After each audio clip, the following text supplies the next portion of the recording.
अस्सलाम वालेकुम everyone, I hope you are doing well. कुछ बच्चों के कमेंट्स आ रहे थे कि क्लास कल्चरल साइकोलॉजी PSR 515 का असाइनमेंट का सलूशन अपलोड कर दे। तो इतनी इजी असाइनमेंट है, मैंने तो नहीं सोचा था कि मैं इसका सलूशन अपलोड करूंगी, लेकिन जब फिर मुझे कमेंट्स कुछ मिले तो मैंने कहा चलें डिस्कस कर लेते हैं। इसका कोई भी ऐसा सोल्यूशन नहीं है जो मैं आपके साथ मतलब एक सोल्यूशन बनाकर आपके साथ शेयर करूं, क्योंकि इतनी इजी असाइनमेंट है कि मुझे लगता है कि सब बच्चों के जो आंसर्स हैं वो कहीं ना कहीं मैच कर रहे होंगे। तो जिसके लिए आप लोगों को अपनी वर्डिंग में लिखना बहुत ज़रूरी होगा, ताकि आप लोगों के वर्ड्स भी मैच ना हो जाएं, वरना आपके 0 मार्क्स काउंट किए जाएंगे। तो डिस्कस कर लेते हैं हम यहाँ पर असाइनमेंट को। असाइनमेंट क्या है हमारे पास कि cultures change all the time. Cultural context is important to understand change in any society as it affects human beings in different ways, including their lifestyle, their thoughts, ideas, etc. In Pakistan, it has been observed that culture of families has changed over the time due to changes in cultural values. Pakistan में ये देखा गया है कि जो जो culture of families है वो बहुत ज्यादा चेंज हुआ है ओवर द टाइम। पहले ज्वाइंट फैमिली ज्यादा सिस्टम हुआ करता था, एक्सटेंडेड फैमिलीज हुआ करती थी। अब ज्यादातर लोग न्यूक्लियर फैमिली में शिफ्ट कर गए हैं, और ज्वाइंट फैमिली में भी बहुत सारी चीजें हैं जो चेंज हुई हैं। अब उन्होंने आपको असाइनमेंट ये दी है कि आपने अपने ग्रैंड पेरेंट्स, पेरेंट, अंकल या आंट किसी का भी इंटरव्यू लेना है जो कि ओल्ड ट्रेंड से गुजरे हों, ठीक है, जो आपसे पहले वक्त की जनरेशन हो। और उनसे आपने इन चीज़ों के बारे में पूछना है कि आप हमें बताएं कि जो फैमिली गैदरिंग आपकी हुआ करती थी वो कैसी हुआ करती थी, और आपको क्या लगता है कि आजकल की फैमिली गैदरिंग कैसी है। इस तरह के क्वेश्चन आप कर भी सकते हैं, कंडक्ट करके भी आप लिख सकते हैं, या फिर अगर कोई आपके पास ऐसा कोई भी अवेलेबल नहीं है रिलेटिव, तो आप फिर खुद से ही कर सकते हैं, क्योंकि हर किसी को एटलीस्ट इतना तो पता है कि पहले क्या ट्रेंड्स हुआ करते थे और आजकल के क्या ट्रेंड्स है। तो यहाँ पर उन्होंने इतनी इजी असाइनमेंट है कि उन्होंने एग्जाम्पल भी दे दिया है कि फॉर एग्जाम्पल अगर फैमिली गैदरिंग का पूछा जा रहा है, तो ओल्ड ट्रेंड में क्या हुआ करता था कि पहले लोग एक साथ बैठते थे, गपशप करते थे। और आजकल के क्या ट्रेंड्स है कि बच्चे जो है वो हर वक्त टीवी स्क्रीन के आगे बैठे रहते हैं, और मतलब एक दूसरे के साथ बातचीत, कम्युनिकेशन जो है वो बहुत कम हो चुकी है। तो इसी चीज को आप लोगों ने दोबारा अपने वर्ड्स में लिखना है फैमिली गैदरिंग में। तो इसीलिए मैंने ये कहा कि मोस्टली बच्चों ने सेम ही चीजें लिखनी है। इसलिए ये जरूरी है कि आप लोग अपनी वर्डिंग का इस्तेमाल करें, ताकि आप लोगों के असाइनमेंट के 0 मार्क्स ना लगे। ईटिंग हैबिट्स, खाने की आदत, अगर हम ओल्ड ट्रेंड की बात करें तो पहले वक्तों में क्या होता था कि देसी जो खुराकें हैं वो ज्यादा खाई जाती थी। The first thing and the second thing, इसके लोग जो रिलेटिव सॉरी जो फैमिलीज हुआ करती थी वो एक दस्तरखान बिछाकर वहां पर मिलकर खाना खाते थे।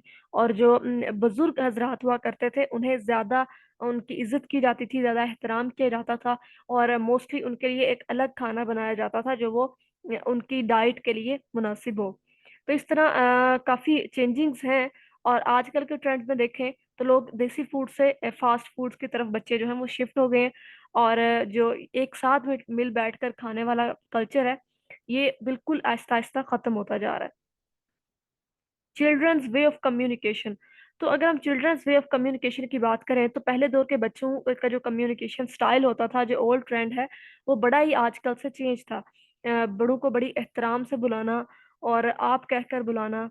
और वहाँ उस वक्त एक तो ये बात होगी, दूसरा ये कि उस वक्त जो बड़े थे वो छोटों को इस इतना सीरियस नहीं लेते थे कि उन्हें छोटे बच्चों को भी आप करके बुलाएं। आजकल जो एक न्यू ट्रेंड सेट हुआ हुआ है, उसमें छोटे तो बड़ों को तमीज से बुलाएं या ना बुलाएं, लेकिन छोटे बच्चे कहते फिर होते हैं कि हम तुम नहीं, हम आप हैं, ठीक है। तो वो उन्हें बड़ा बुरा लगता है कि हमें तुम कहकर क्यों बुलाया जा रहा है। तो इस तरह लैंग्वेजेस में भी चेंजिंग्स आई हैं। ड्रेसिंग ट्रेंड्स की अगर हम बात करें तो जो अगर हम ओल्ड ट्रेंड्स की बात कर लेते हैं तो तब एक दूसरे के कल्चर्स को अडाप्ट नहीं किया जाता था, बल्कि अपने कल्चर के ट्रेडिशन ड्रेसेस को ज्यादा प्रेफर किया जाता था। और जो वुमेन्स थी वो कवर्ड ड्रेसेस पहनती थी, फुली कवर्ड ड्रेसेस पहने जाते थे। और न्यू ट्रेंड्स की अगर हम आज देख लें तो वेस्टर्न को इतना ज्यादा अडॉप्ट किया जा रहा है कि किसी को अपने किसी कल्चर का लिहाज नहीं है, कोई पता नहीं है कि ये हमारा कल्चर है, ये हमारे ट्रेडिशंस हैं। ट्रेडिशंस को उस तरह से फॉलो नहीं किया जा रहा ड्रेसिंग सेंस में भी, जिस तरह से पहले किया जाता था। पेरेंट्स रेयरिंग स्टाइल में ये होता था कि पहले एक जो पेरेंट्स थे वो अपने बच्चे की तरबियत एक वही ट्रेडिशनल वे में करते थे कि जिस तरह हमने बाकी चीजें देखी। और ज्यादातर जो पेरेंट्स थे वो अपने बच्चों के साथ ज्यादा टाइम स्पेंड करते थे और उनकी तरबियत खुद किया करते थे। लेकिन आजकल का अगर हम दौर देखें, न्यू ट्रेंड्स में जो चेंजिंग्स आई हैं कि पेरेंट्स जो है वो दोनों ही काम पर जाते हैं। जॉब्स होती हैं, फादर की भी होती हैं, मदर की भी होती है। ना फादर के पास टाइम होता है बच्चे को देने का, या ना मदर के पास टाइम होता है बच्चे को देने का। बच्चों को मोबाइल स्क्रीन पे बिठा दिया जाता है। बच्चे की जो भी तरबियत होती है, जो भी वो सीखता है, वो स्क्रीन से सीखता है। या मोस्टली जो पेरेंट्स हैं वो बच्चे के लिए केयर टेकर हायर कर लेते हैं। एटीट्यूड्स की अगर हम बात करें तो और मोरल वैल्यू की अगर हम बात करें तो पहले जो वक्त के एटीट्यूड और मोरल वैल्यूज हुआ करती थी, वो मतलब उनके अंदर बड़ी आप कह लें कि एक इस किस्म का एटीट्यूड होता था कि हमें पता होता था कि हमने किस इंसान को किस रवैये के साथ मिलना है, किस इंसान के साथ किस रवैये से पेश आना है, क्या हमारी मॉरल वैल्यूज हैं उनको हमने साथ लेकर चलना है। लेकिन आजकल के न्यू ट्रेंड्स के अंदर किसी किस्म की उतना उस कदर कहीं ना कहीं किया जाता है। हम ये नहीं कह सकते कि बिल्कुल नहीं किया जाता, लेकिन उस अगर उससे कंपैरिजन किया जाए और ट्रेंड से तो उस निस्बत से उतना ज्यादा मॉरल वैल्यूज को, एटीट्यूड्स को फॉलो नहीं किया जाता जितना ओल्ड ट्रेंड्स में किया जाता था। रिस्पेक्ट में क्या होता था कि पेरेंट्स को मतलब एक जो एल्डर्स होते थे उनको एक अलग रिस्पेक्ट दी जाती थी, और बच्चों को भी रिस्पेक्ट दी जाती थी। लेकिन आज हमारा वो रिस्पेक्ट का वो लेवल ही नहीं रहा। हमें पता ही नहीं है कि हमने किस तरह से बड़ों की रिस्पेक्ट करनी है और किस तरह से नहीं करनी।